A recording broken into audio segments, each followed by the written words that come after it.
अगर मान लीजिए आप ही संभावित प्रत्याशी हैं, ये दरभंगा शहर में चर्चा है, आम हो चुकी है, तो क्या लगता है कि आपकी जातीय समीकरण और आपकी तैयारी किस तरह की से होगी? देखिए, आपको पता होगा, आप भी मेयर के चुनाव में सभी प्रत्याशियों के आपने कवर किया था, और जो दरभंगा का चुनाव त्रिकोणीय हुआ था उसका सबसे बड़ा जो कारण जो था वो मैं ही था। और उस समय भी 18,700 तकरीबन 19,000 वोट हम यहाँ से लाने का काम किए। अपने समाज का जो वोट बैंक है उसका दुगना वोट जो है हम लोग अदर कास्ट और कम्युनिटी से लेने का काम किए।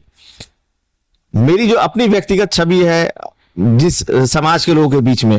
तो वहां पर कहीं ना कहीं सब लोग जो है, सभी समाज के लोग जो है एक अपना स्नेह और सबके बीच में जो है मेरी ऐसी छवि बनी हुई है, चाहे वो ब्राह्मण समाज हो, क्या अगड़ा, क्या पिछड़ा,